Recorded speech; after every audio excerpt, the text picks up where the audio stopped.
Je m'appelle Jean-Luc Chany, je suis le maître de chai de la cave de Quincier qui fait partie donc, du groupe Agami. On a connu l'appareil Airpulse par l'intermédiaire de Patrice Merle, qui est énologue chez Vignes et Vins Conseil. Donc on l'a essayé pour la première fois, première année cette année. Voilà, donc c'est un appareil qui est assez simple d'utilisation, déjà facilement transportable. Donc on s'en est servi, ça remplace un peu tous les remontages. Donc un remontage, habituellement, on met plutôt 25 minutes, une demi-heure, alors qu'avec l'appareil Airpulse, nous sommes à 5 minutes par cube. Gain de temps. On faisait aussi également des délestages. Donc avec cet appareil, ça nous évite de faire des délestages. Donc pareil, l'économie de main-d'œuvre, du temps. Et également de l'eau. Aujourd'hui, on est quand même dans une démarche environnementale, donc ça fait partie aussi de nos atouts. Au lieu de faire un délestage qui peut s'étaler sur 4-5 heures, avec l'appareil, ça dure 5 minutes. Ça remplace aussi des pigeages. Dans certains domaines qui sont équipés de pigeurs, on a comparé les deux techniques et le pigeur a un effet mécanique des fois un petit peu plus violent, un peu plus brutal, que le Airpulse qui est beaucoup plus doux, qui souffle, on va dire, cet air à des pressions plus basses. Et voilà, sur 2021, on va faire vraiment une étude comparative de ces deux techniques.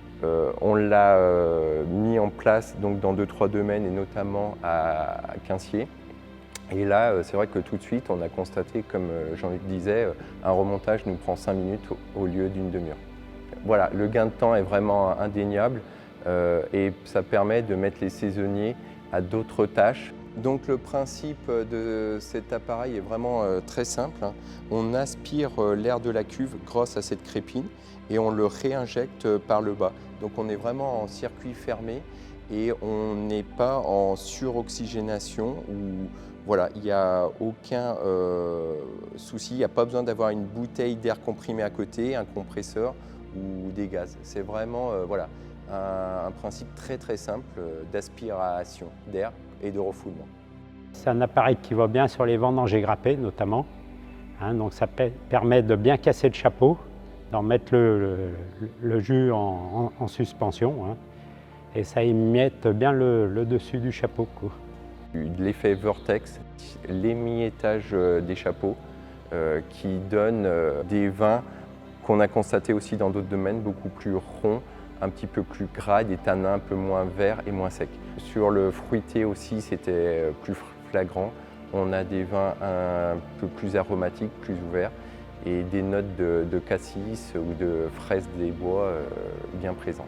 Au niveau qualité organoleptique, cette année sur le millésime 2020, c'est plutôt aperçu d'un gain olfactif. On avait plus de fruits, les vins étaient un peu plus ouverts sur les vins qu'on a traités avec l'Airpulse.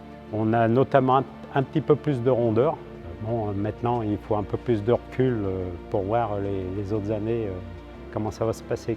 2020 étant vraiment un millésime aussi exceptionnel, donc à compléter et à rapprocher sur d'autres millésimes peut-être un petit peu plus délicats avec des maturités un petit peu moins bonnes. Le nettoyage est aussi très facile. C'est vraiment 2 tubes qui ne sont jamais remplis de vin ou pas salis.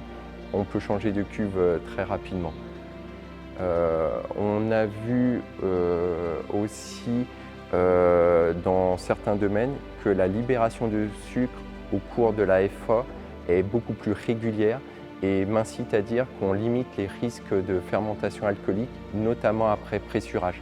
On va éviter un blocage ou des arrêts de FA car le sucre va être libéré dans le temps. Il n'y aura pas 995 pendant 4 jours où les levures malheureusement n'auront rien à manger. De faire du Airpulse, on remonte les densités vers 1000, 1005, on libère ce sucre qui ne sera pas tout libéré au moment du pressurage. En étant en vendange entière dans le Beaujolais, sur certaines cuvées, ça c'est indéniable et ça va être le vrai plus à mon avis aussi chez nous. Si vous voulez plus de renseignements sur cet appareil, sur les tests qu'on va mettre par exemple sur le millésime 2021, n'hésitez pas à nous contacter, contacter Vignes et Vins Conseil ou un interlocuteur pareil, Souffles et Vignes, donc en Bourgogne, Mâconnais ou Beaujolais.